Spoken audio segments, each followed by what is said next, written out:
Maybe you've noticed, but there's been a recent trend of very solid mid-range phones running dual-core Qualcomm processors. Is the HTC One SV a worthy competitor, or just a plot by HTC to keep confusing us with its naming conventions? Find out in our review.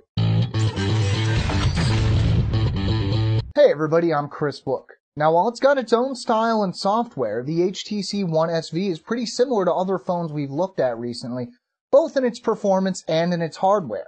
How similar is it? Well, let's take a look at the specs. The HTC One SV runs a 1.2 GHz Qualcomm Snapdragon processor and has a 4.3-inch WVGA display. It has 1 GB of RAM and 8 GB of internal storage, expandable via microSD. The rear and front-facing cameras are 5 megapixels and 1.6 megapixels respectively. All of this is powered by a 1800 mAh battery.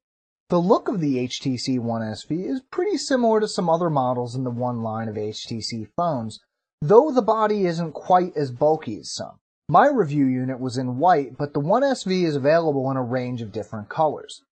Generally, I don't like the design quite as much as some other HTC devices, but it's still fairly stylish.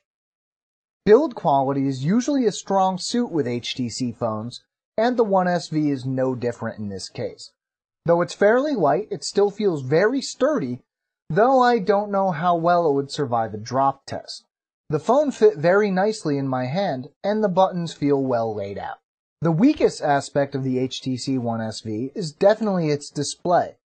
With a pixel density of 217 pixels per inch, you're definitely going to end up with some items not being rendered as sharply as they could be. That said, the screen is bright and colors are vivid, so it's not like we're looking at an entirely low-end display here.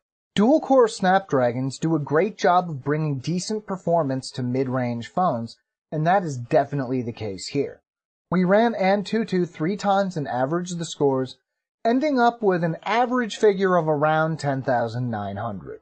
Running Epic Citadel in benchmark mode produced similar results, with the high quality setting producing around 48 frames per second, and the high performance setting yielding 50 frames per second. Scrolling through home screens in the app drawer was always smooth, apps always launched quickly, and games performed pretty well despite the occasional hitch in performance. The One SV runs Android 4.0.4 Ice Cream Sandwich, skinned with HTC Sense 4.1. We've heard that an update to Jelly Bean and Sense 4 Plus might be on the way, but I had no such luck during testing. There are a lot of apps pre-installed, and while some definitely fall into the category of bloatware, a surprising number of them are actually pretty useful, like the flashlight, mirror, voice recorder, and FM radio apps. You may not use these all the time, but they're definitely more useful than a lot of pre-installed apps we've seen. I never really expect amazing results out of the cameras in mid-range phones, which means I'm usually not too disappointed. This worked out for the One SV.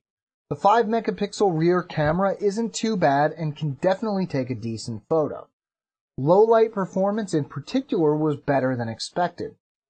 HTC has thrown in HDR, best shot, and a few other useful features.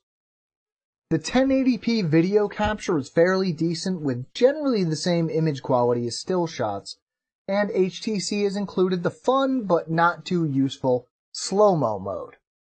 Snapdragon chipsets are usually good at getting the most out of a battery, so the 1800 mAh capacity of the One SV's battery isn't something to worry over.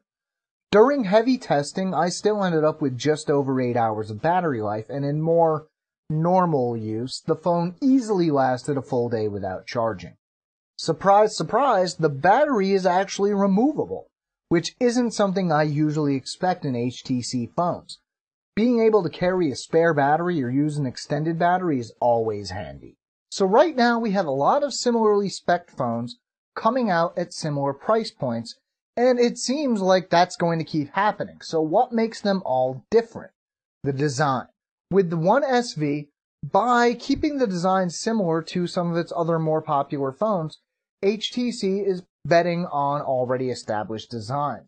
It works for me, but your mileage may vary. Now, if you'd like to know more about the HTC One SV, we do have a written companion to this video. You can find the full article at AndroidAuthority.com. The link is in this video's description.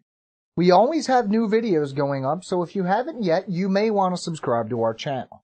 I'm Chris Book for Android Authority, and as always, thank you for watching.